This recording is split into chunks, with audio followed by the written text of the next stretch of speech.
একবার ছিম রান্না করা যায় তাহলে এর স্বাদ মুখে লেগে থাকবে। প্লিজ রেসিপিটি পুরোটা দেখার অনুরোধ রইল। নমস্কার বন্ধুরা, আপনারা দেখছেন কুকিং হাউস অফ অনিমা। আজকে একটা ছিমের রেসিপি তোমাদের সাথে শেয়ার করব। তার জন্য দেখো আমি এখানে ছিমগুলো নিয়ে নিয়েছি, 250 গ্রামের মতন হবে ছিম। এই ছিমগুলো আমি ধুয়ে নিয়েছি।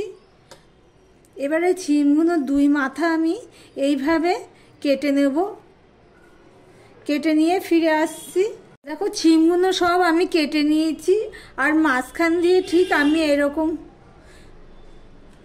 একটু একটু করে কেটে দিয়েছি, কেন তাহলে এর ভিতরেও মশলা টশলাগুলো ঢুকবে।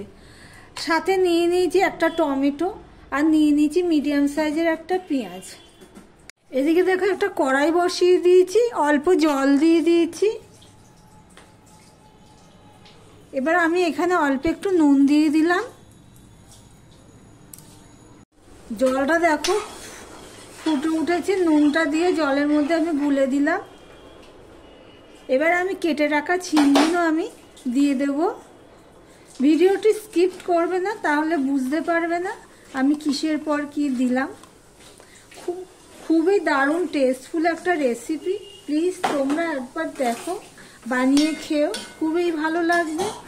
ছিমগুলো কিন্তু খুবই কচি ছিম, এখনকার দিনে তো ছিম কচিই হয়। দেখো একটু ফুটে উঠতে না উঠতে আমি গ্যাসটা অফ করে দেব, দিয়ে আমি ঢাকা দিয়ে রেখে দেব 2 মিনিটের জন্য।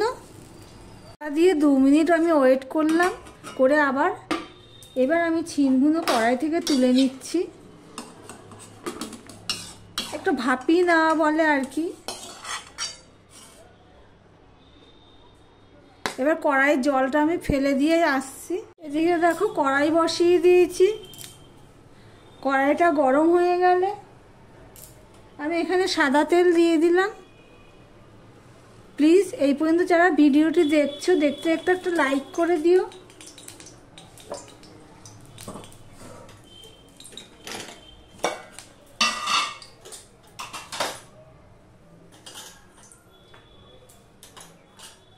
দেখো তেলটা হয়ে গেছে। এবার আমি এখানে 5 ফোড়ন দিয়ে দিলাম।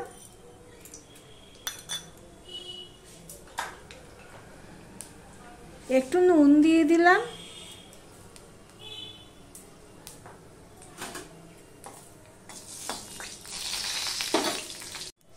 গ্যাসের ফ্লেমটা আমি লো টু মিডিয়ামে রেখে রান্নাটা করব। প্লিজ তোমরা দেখতে থাকো। এবার আমি পেঁয়াজটা দিয়ে দিলাম।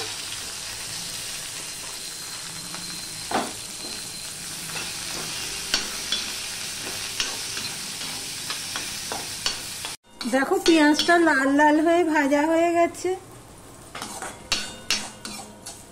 লাল লাল করেই ভেজে নেবে, তাহলে টেস্ট হয় খুব ভালো।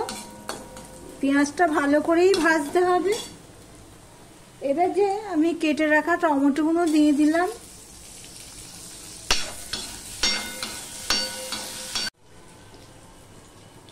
বন্ধুরা টমেটোটা নরম হয়ে গেছে, আমি আর একটুখানি নুন লাগবে, সেই নুনটা দিয়ে দিলাম টেস্ট অনুযায়ী।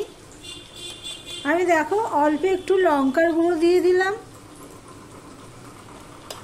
1/2 চামচের মতন আমি জিরের গুঁড়ো দিয়ে দিলাম। 1/2 চামচ হলুদের গুঁড়ো দিয়ে দিলাম। আর 1/2 চামচ দিয়ে দিলাম আমি ধনের গুঁড়ো। এই চামচটা খুবই ছোট চামচ, সেই জন্যই আমি 1/2 চামচ করে বললাম। এবার মশলাটা কষানোর জন্য আমি একটু জল দিয়ে দিলাম।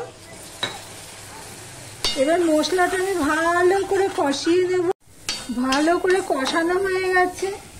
এবার যে ভাপিয়ে রাখা ছিমগুলো আমি দিয়ে দিচ্ছি, দিয়ে সমস্ত ভালো করে মশলার সাথে মিশিয়ে নিয়ে একটু কষিয়ে নেব।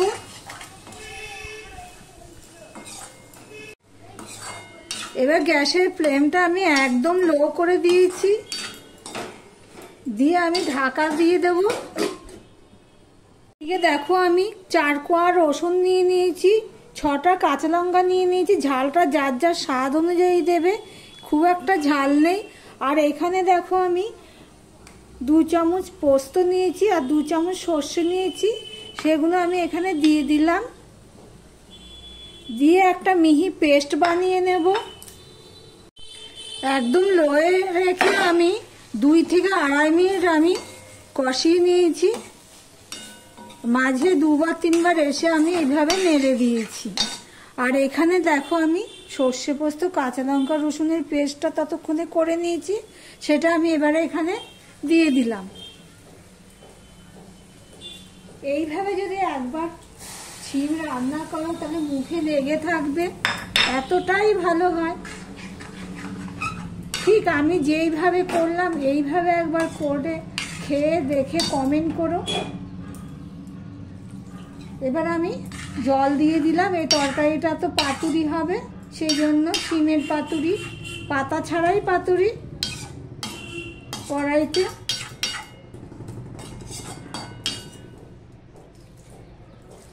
এবার আমি একটুখানি লো টু মিডিয়ামে দিয়ে দেব, দিয়ে একটু ঢাকা দিয়ে দিলাম। ঢাকা দিয়ে প্রায় 4 মিনিট মতন আমি ফুটিয়ে নিয়েছি লো টু মিডিয়ামে রেখে।